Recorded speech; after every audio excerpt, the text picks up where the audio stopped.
Hello students, welcome to A B classes. आज हम लोग एक और इम्पोर्टेंट टॉपिक के बारे में समझेंगे जिस पर हर बार एग्जाम में क्वेश्चन पूछा जाता है। ये टॉपिक है centre of gravity and centroid. जो पिछले एग्जामों में यदि आप देखेंगे तो वहां पर क्वेश्चन पूछे गए हैं। यदि क्वेश्चन पूछता है सेंटर ऑफ ग्रेविटी को डिफाइन करिए या इसके बारे में समझाइए तो भी हम लिख सकते हैं। यदि पूछता है कि सेंट्रॉइड क्या होती है या इसको डिफाइन करिए तो इसके बारे में भी हम लोग लिख सकते हैं। और तीसरा जो क्वेश्चन बनता है वह बनता है कि centre of gravity and centroid में क्या अंतर होते हैं या इनके बीच में जो डिफरेंसेस होते हैं या जो इनके बीच में कंपैरिजन होता है उसको समझाइए। तो इस तरह के जो क्वेश्चन बनते हैं एग्जाम में पूछे जाते हैं उन सभी को हम लोग समझेंगे, लेकिन आप लोग समझने के लिए वीडियो पूरा जरूर देखें और जो मैं समझाता हूं उसको ध्यान से सुनें। अब यहां पर शुरुआत हम लोग करेंगे सेंटर ऑफ ग्रेविटी से। सेंटर ऑफ ग्रेविटी को कैसे डिफाइन किया जाता है और क्या मतलब होता है। नॉर्मल सेंटर से आप बहुत कुछ समझेंगे। यदि सेंटर लिखा है इसका मतलब थोड़ा बहुत आप समझते हैं तो बड़े आसानी से समझ में आ जाएगा।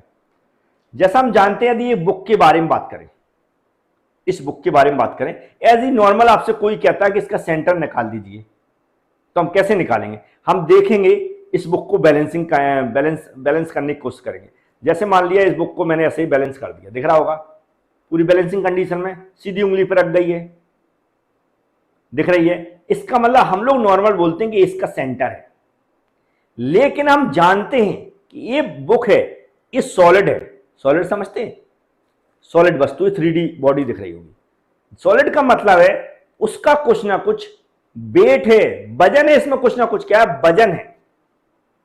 वजन है। अगर हम इसको बैलेंस करने की कोशिश करेंगे तो अगर इधर वजन ज्यादा हो जाएगा तो ऐसी झुक जाएगी, और इधर वजन ज्यादा हो जाएगा तो ऐसी झुक जाएगी, इधर वजन ज्यादा हो जाएगा तो ऐसी झुक जाएगी, इधर वजन ज्यादा हो जाएगा तो ऐसी झुक जाएगी। तो हम लोग क्या करते हैं, ऐसा पॉइंट ढूंढने की कोशिश करते हैं जहां पर पूरी जो बॉडी है या जो ऑब्जेक्ट है या जो बुक है, इसका जो वजन है वो केंद्रित हो रहा हो। केंद्रित होने का मतलब है कि उस पॉइंट पर ये वस्तु बैलेंसिंग कंडीशन में आ जाएगी। उस केंद्र का मतलब होता है जिस पर ये ऐसी बैलेंसिंग कंडीशन में है कि जो इसका वजन है, जो इसका वेट है या मास भी बोल सकते हैं, वो चारों तरफ बराबर क्वांटिटी में डिस्ट्रीब्यूट हो गया, चारों तरफ बराबर मात्रा में बढ़ चुका है, इसलिए बैलेंसिंग कंडीशन में आ गई है। तो हम क्या कहेंगे कि ऐसा पॉइंट जिस पर वह वस्तु क्या है, पूरी तरह कैसी हो जाती, केंद्रित हो जाती है और वह बैलेंसिंग कंडीशन में रहती है। उस वस्तु के उस पॉइंट को हम लोग क्या बोल सकते हैं? उस वस्तु की सेंटर ऑफ ग्रेविटी बोल सकते हैं। नॉर्मली थोड़ा बहुत समझाने की कोशिश की, उम्मीद है नहीं भी आया होगा तो भी हम डेफिनेशन से और समझने की कोशिश की, लेकिन थोड़ा बहुत आपको समझ में आया होगा कि हम किसी भी ऑब्जेक्ट के, सॉलिड ऑब्जेक्ट का जिसका वजन होता है, यदि उसकी सेंटर ऑफ ग्रेविटी देखते हैं कि कौन सी होगी सेंटर ऑफ ग्रेविटी, तो हम ऐसा कह सकते हैं एक ऐसा पॉइंट होगा जिस पर वह बैलेंसिंग कंडीशन में खड़ी हो जाएगी। कैसे? मैं थोड़ा सा और समझाता हूं कैसे। जैसे ये यहां पर दिख रहे हैं, इस तरह के झूले आपने देखे होंगे किसी भी गार्डन वगैरह में। अगर ये बच्चा यहां पर बैठेगा और एक बच्चा यहां पर बैठेगा, हम जानते हैं दोनों बच्चों का जो वजन होगा वो अलग अलग होगा। हम सभी जानते हैं कैसा होगा, अलग अलग होगा। अगर ये बच्चा यहां पर बैठ गया, अगर इसका वजन ज्यादा होगा तो ये उठ जाएगा, इस बच्चे का वजन ज्यादा होगा तो ये ऊपर को उठ जाएगा, लेकिन उठेगा एक ना एक होगा। लेकिन यदि हम चाहते हैं किसी का भी वेट ज्यादा हो किसी का भी कम हो, लेकिन ये बच्चे पूरी बैलेंसिंग कंडीशन में बराबर हो जाएं, तो उसके लिए हमें क्या करना पड़ेगा? ये जो रॉड है, ये रॉड है, इसकी सेंटर ऑफ ग्रेविटी देखना पड़ेगी। सेंटर ऑफ ग्रेविटी मतलब ऐसा पॉइंट जहां पर वजन चारों तरफ बराबर की कंडीशन में आ जाए, दोनों तरफ इसमें देखेंगे तो दोनों तरफ बराबर की कंडीशन में आ जाए। तो हम इसको इधर उधर खिसकाएंगे और हमने देखा कि हमें एक पॉइंट ऐसा मिल गया यहां पर, जहां पर इसको मैंने रख दिया यहां पर, तो इनका वेट को कुछ भी हो, लेकिन ना ही ऊपर जा रहा है और ना ही ऊपर जा रहा है, ना ही नीचे आ रहा है, ना ही नीचे आ रहा है, मतलब बराबर की कंडीशन में आ गए।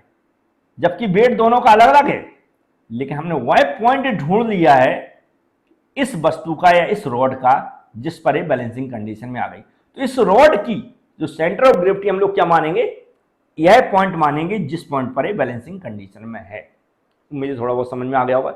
जैसे इसको हमें खड़ा करना था तो इसका मैंने सेंटर ढूंढा, वही देखो ये खड़ा है वही, लेकिन याद रख के सारे एरो देख रहे हैं नीचे को हैं, नीचे को मतलब क्योंकि ग्रेविटी लिखा हुआ है, वस्तु का कुछ ना कुछ वजन है तो ग्रेविटी नीचे क्यों लगेगी, क्योंकि हम जानते हैं जैसे जैसे ऊपर जाएंगे तो ग्रेविटी में परिवर्तन होता है। जब ऊपर की ओर धीमे धीमे धीमे जाएंगे तो ग्रेविटी में परिवर्तन होगा, तो उस बॉडी की सेंटर ऑफ ग्रेविटी में भी परिवर्तन होता है। याद रखें इस चीज को।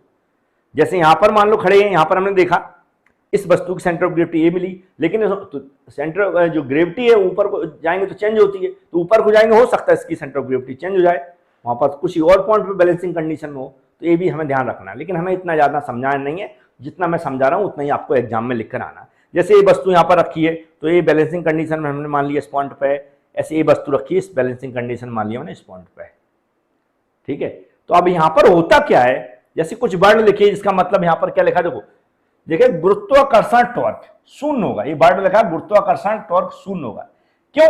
क्योंकि टॉर्क का मतलब है किसी चीज को घुमाना या ऊपर नीचे होना, मतलब तो अगर ये बच्चे के वेट ज्यादा है, इस बच्चे का काम है तो ऊपर को हो जाएगा, इसका का ज्यादा काम है तो ये ऊपर नीचे हो जाएगा, ऐसा होता रहेगा।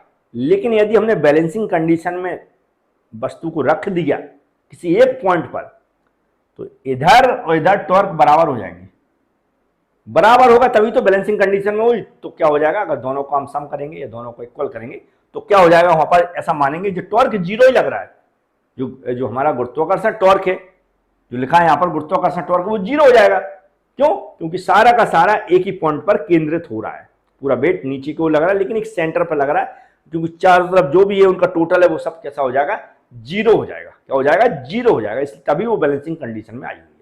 तो थोड़ा बहुत आपको समझ में आ गया होगा। एग्जाम के पर्पज से देखें तो हिंदी या इंग्लिश में जिस भी भाषा में आप लिखना चाहते हैं तो लिख सकते हैं कि गुरुत्व केंद्र किसी वस्तु का या किसी बॉडी का या किसी ऑब्जेक्ट का में स्थित वह काल्पनिक बिंदु है, मतलब एक ऐसा बिंदु है जहां पर वस्तु का संपूर्ण जो वेट है वह पूर्णतः केंद्रित होता है।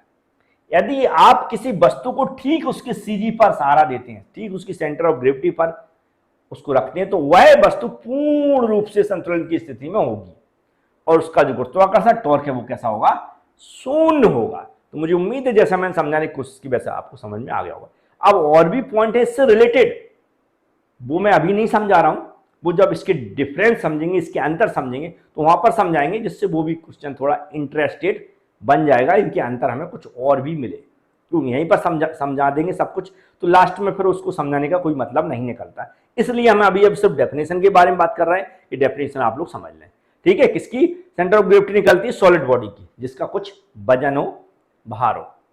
लेकिन ऐसी बॉडी जिसका वजन ना हो, सिर्फ आकृति की बात कर रहा है कि कोई ये वस्तु है, इसके हमें वजन से कोई मतलब नहीं, हमें ऐसे इसका सेंटर निकालना है, तो हम क्या करेंगे, एक ऐसी लाइन डाल देंगे, एक ऐसी लाइन डाल देंगे तो सेंटर मिल जाएगा।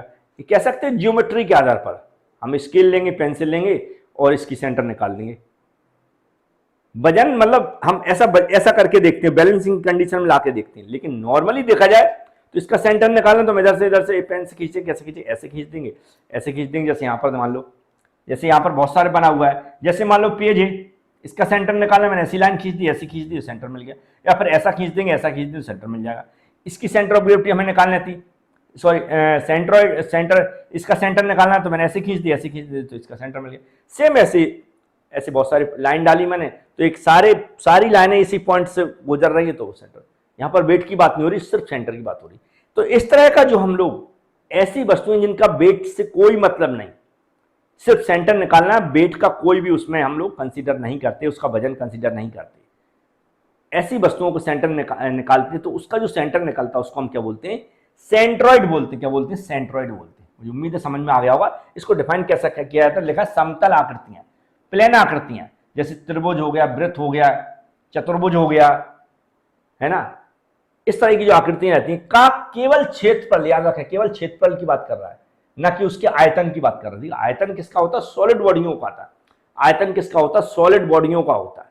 जो ठोस वस्तुएं होती हैं उनका आयतन होता है, जो सिंपल 2D बॉडी होती है, 2D समझते हो, जिसकी 2 डायमेंशन, जैसे ये 2 डायमेंशन है, इनका क्षेत्रफल होता है, ओनली क्षेत्रफल एरिया होता है, ठीक है, होता है क्या लिखा, लेकिन कोई द्रव्यमान नहीं होता है, इन्हें मास नहीं होता। जो हमारी 2D आकृतियों के क्षेत्रफल के केंद्र को सेंट्रोइड कहा जाता है। तो जो 2D आकृतियां हैं उनके केंद्र को, जिनका वेट कंसीडर हम लोग नहीं करते, जिनका मास कंसीडर नहीं करते हैं, उन आकृतियों का जो सेंटर होता है उसको हम सेंट्रोइड कहते हैं। उसका जो केंद्र होता है उसे हम क्या कहते हैं? सेंट्रोइड। जैसे ये क्या होगा? इस आकृति का सेंट्रोइड होगा, ये क्या होगा? इसका सेंट्रोइड होगा, एक क्या होगा? इसका सेंट्रोइड होगा।